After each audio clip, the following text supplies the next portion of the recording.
ನಮಸ್ಕಾರ ಫ್ರೆಂಡ್ಸ್, ಇಂದಿನ ವಿಡಿಯೋ ತುಂಬ ಮುಖ್ಯವಾದ ವಿಷಯದ ಬಗ್ಗೆ. ಮನೆಯಲ್ಲಿ ಇಲಿಗಳ ಸಮಸ್ಯೆ ಇದ್ದರೆ ಅಡುಗೆ ಮನೆ, ಸ್ಟೋರ್ ರೂಮ್, ಬೆಡ್ರೂಮ್ ಎಲ್ಲೆಲ್ಲೂ ಇಲಿಗಳು ಕಾಟ ಕೊಡ್ತಿರ್ತವೆ. ಅಕ್ಕಿ, ಬೇಳೆ, ಹಿಟ್ಟು ಹಾಳು ಮಾಡುತ್ತವೆ, ತಂತಿಗಳನ್ನು ಕಚ್ಚತ್ವೆ, ಕಾಯಿಲೆಗಳು ಹರಡುತ್ತೆ, ರಾತ್ರಿ ನಿದ್ರೆ ಕಷ್ಟ ಆಗುತ್ತೆ. ಹೆಚ್ಚಿನವ್ರು ಏನು ಮಾಡ್ತಾರೆ ಅಂದರೆ ಮಾರುಕಟ್ಟೆ ವಿಷ, ಗ್ಲೂ ಟ್ರ್ಯಾಪ್, ಕೆಮಿಕಲ್ ಸ್ಪ್ರೇ ಇವುಗಳಿಂದ ಮನೇಲಿ ತಗೊಬಂದು ಇಟ್ಬಿಡ್ತಾರೆ. ಇದರಿಂದ ಮನೇಲಿ ಚಿಕ್ಕ ಮಕ್ಕಳು ಇದ್ದರೆ ಅಪಾಯ, ಸಾಕು ಪ್ರಾಣಿಗಳಿದ್ರೆ ಅದಕ್ಕೂ ಅಪಾಯ, ಮನೆಯವರಿಗೂ ಎಲ್ಲರಿಗೂ ಕೂಡ ಅಪಾಯ ಇರುತ್ತೆ. ಅದರಿಂದ ಇಂದು ನಾನು ನಿಮಗೆ ಹೇಳ್ತಿರೋದು 100% ಮನೇಲೇ ಸಿಗುವ ವಸ್ತುಗಳಿಂದ ಇಲಿಗಳನ್ನು ಕೊಲ್ಲದೆ ಮನೆಯಿಂದ ಓಡಿಸುವ ಸುರಕ್ಷಿತ ಹೋಮ್ ಮೇಡ್ ರೆಮಿಡಿ. ವಿಡಿಯೋವನ್ನು ಕೊನೆಯವರೆಗೂ ನೋಡಿ, ತುಂಬ ಉಪಯೋಗ ಆಗುತ್ತೆ. ಮೊದಲು ಇಲಿಗಳು ಯಾಕೆ ನಮ್ಮ ಮನೆಗೆ ಬರುತ್ತೆ ಅಂತ ತಿಳ್ಕೊಳ್ಳೋಣ. ಆಹಾರದ ವಾಸನೆ, ಬೆಚ್ಚಗಿನ ಜಾಗ, ಸುರಕ್ಷಿತ ಅಡುಗೆ ಸ್ಥಳ. ಇಲಿಗಳಿಗೆ ಯಾವ್ದು ಇಷ್ಟ ಇಲ್ಲ ಅಂತ ನೋಡೋದಾದ್ರೆ ತುಂಬ ಘಾಟಾದ ವಾಸನೆ, ಖಾರದ ಪದಾರ್ಥ, ಕಣ್ಣು ಮೂಗು ಉರಿಯುವಂತಹ ವಸ್ತು, ಮಾನವನ ವಾಸನೆ ಜಾಸ್ತಿ ಇರುವ ಜಾಗ, ಇವುಗಳು ಇಷ್ಟಪಡೋದಿಲ್ಲ. ಅದರಿಂದ ಇಲಿಗಳನ್ನ ನಾವು ಭಯಪಡಿಸಿ ಮನೆಯಿಂದ ಓಡಿಸಬಹುದು. ಇಲಿಗಳನ್ನು ಮನೆಯಿಂದ ಓಡಿಸುವ ಹೋಮ್ ಮೇಡ್ ಮಿಶ್ರಣವನ್ನು ಹೇಗೆ ತಯಾರಿಸೋದು ಅಂತ ಸ್ಟೆಪ್ ಬೈ ಸ್ಟೆಪ್ ತಯಾರಿಯನ್ನು ನೋಡೋಣ. ಒಂದು ದೊಡ್ಡ ಬೌಲ್ ತಗೊಳ್ಳಿ. 1 ಕಪ್ ಕಡಲೆ ಹಿಟ್ಟು ಅಥವಾ ಗೋಧಿ ಹಿಟ್ಟನ್ನು ಹಾಕ್ಕೊಳ್ಳಿ. ಅದಕ್ಕೆ ನಿಮಗೆ ಬೇಕಾದಷ್ಟು ಮೆಣಸಿನ ಪುಡಿಯನ್ನು ಹಾಕ್ಕೊಳ್ಳಿ. ತುಂಬ ಖಾರ ಇದ್ದರೆ ತುಂಬ ಒಳ್ಳೆಯದು. ನಾನಿಲ್ಲಿ 2 ಟೇಬಲ್ ಸ್ಪೂನಷ್ಟು ಮೆಣಸಿನ ಪುಡಿಯನ್ನು ಸೇರಿಸ್ಕೊಳ್ತಾ ಇದ್ದೀನಿ. ಮೆಣಸಿನ ಪುಡಿ ಹಾಕದೇ ಇದ್ದರೆ ಹಸಿ ಮೆಣಸಿನಕಾಯಿಯನ್ನು ಕೂಡ ನೀವು ಹಾಕ್ಕೊಳ್ಬಹುದು. ಈಗ ಒಂದು ಈರುಳ್ಳಿಯನ್ನು ತಗೊಳ್ಳಿ. ಈರುಳ್ಳಿಯನ್ನು ತಗೊಂಡು ಅದನ್ನು ಸಣ್ಣದಾಗಿ ಪುಟ್ಟದಾಗಿ ಕಟ್ ಮಾಡ್ಕೋಬೇಕು. ಈರುಳ್ಳಿ ರಸ ಹೊರಗಡೆ ಬರಬೇಕು, ಆ ರೀತಿಯಾಗಿ ತುಂಬ ಚಿಕ್ಕದಾಗಿ ಕಟ್ ಮಾಡ್ಕೊಳ್ಳಿ.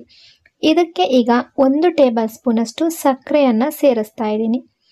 ಈ ಮಿಶ್ರಣ ಏನು ರೆಡಿಯಾಗಿದೆ ಇದನ್ನು ಚೆನ್ನಾಗಿ ಕಲಸಿ ಸ್ವಲ್ಪ ತೇವ ಆಗುವಂತೆ ಮಾಡಿ.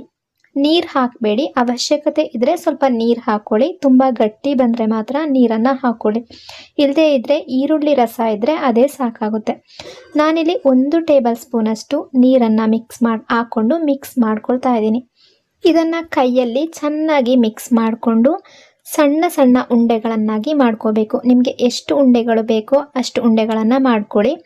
ಸಣ್ಣ ಸಣ್ಣ ಉಂಡೆಗಳನ್ನು ಮಾಡಿಕೊಂಡ್ರೆ ಒಳ್ಳೆಯದು. ಇದನ್ನು ಈ ರೀತಿ ಉಂಡೆಗಳು ರೆಡಿ ಆದಮೇಲೆ ನಿಮ್ಮ ಮನೆಯಲ್ಲಿ ಇಲಿಗಳು ಎಲ್ಲೆಲ್ಲಿ ಬರುತ್ತೆ ಅಂತ ಅನಿಸುತ್ತೋ, ಅಡುಗೆ ಮನೆ ಮೂಲೆ, ಸ್ಟೋರ್ ರೂಮ್, ಫ್ರಿಡ್ಜ್ ಹಿಂದೆ, ಗ್ಯಾಸ್ ಸ್ಟವ್ ಹತ್ತಿರ, ಇಲಿಗಳು ಎಲ್ಲೆಲ್ಲಿ ಓಡಾಡುವ ದಾರಿ ನಿಮಗೆ ಗೊತ್ತಿರುತ್ತೋ ಅಲ್ಲೆಲ್ಲ ಈ ಚಿಕ್ಕ ಉಂಡೆಗಳನ್ನು ಮಾಡಿ ಹಳೆಯ ಪ್ಲೇಟ್ ಅಥವಾ ಕಾಗದದ ಮೇಲೆ ಇಡಿ.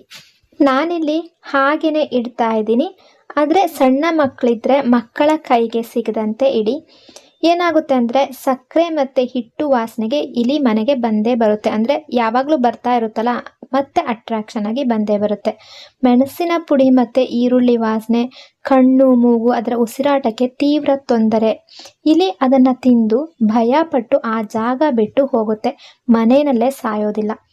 ಎಷ್ಟು ದಿನ ಇದನ್ನು ಯೂಸ್ ಮಾಡಬೇಕು ಅಂತ ಅಂದರೆ ಈ ರೆಮಿಡಿಯನ್ನು ವಾರಕ್ಕೆ 2 ಸಲ ಅಥವಾ ನಿಮಗೆ ಟೈಮ್ ಇಲ್ಲದೆ ಇದ್ದರೆ ವಾರಕ್ಕೆ 1 ಸಲ ಈ ರೀತಿ ಮಾಡಿ.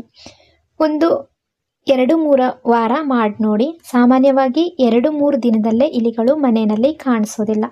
ನಿಮ್ಮ ಮನೆಗೆ ಇಲಿಗಳು ಬರದೇ ಇರೋ ರೀತಿ ಒಂದು ಪುಟ್ಟ ಸಲಹೆಯನ್ನು ಕೊಡ್ತಾ ಇದ್ದೀನಿ. ರಾತ್ರಿ ಅಡುಗೆ ಮನೆಯನ್ನು ಸ್ವಚ್ಛವಾಗಿಡಿ. ಆಹಾರವನ್ನು ಮುಚ್ಚಿಡಿ, ತೆಗೆದು ಇಡಬೇಡಿ. ಕಸದ ಬುಟ್ಟಿಯನ್ನು ಮುಚ್ಚಿಡಿ. ಗೋಡೆಗೆ ರಂಧ್ರ ಇದ್ದರೆ ಅದನ್ನು ಮುಚ್ಚಿ. ಇದನ್ನು ಫಾಲೋ ಮಾಡಿದರೆ ಇಲಿಗಳ ಸಮಸ್ಯೆ ಶಾಶ್ವತವಾಗಿ ನಿಮ್ಮ ಮನೆಯಲ್ಲಿ ಕಡಿಮೆ ಆಗುತ್ತೆ. ನಾನು ಈಗ ತೋರಿಸಿರುವಂತಹ ರೆಮಿಡಿ ತುಂಬ ಸುರಕ್ಷಿತ, ಖರ್ಚಿಲ್ಲದೆ ಇರುವ ಹೋಮ್ ರೆಮಿಡಿ. ವಿಷ ಇಲ್ಲ, ಕೆಮಿಕಲ್ ಇಲ್ಲ, ಮಕ್ಕಳಿಗೂ ಸೇಫ್. ಈ ವಿಡಿಯೋ ನಿಮಗೆ ಉಪಯೋಗ ಆದರೆ ಲೈಕ್ ಮಾಡಿ, ಆದಷ್ಟು ನಿಮ್ಮ ಸ್ನೇಹಿತರ ಜೊತೆ ಶೇರ್ ಮಾಡಿ. ನಿಮ್ಮ ಅನುಭವವನ್ನು ಕಮೆಂಟ್ನಲ್ಲಿ ತಿಳಿಸಿ. Thank you so much. ಇನ್ನೊಂದು ವಿಡಿಯೋದಲ್ಲಿ ಮತ್ತೆ ಭೇಟಿಯಾಗೋಣ.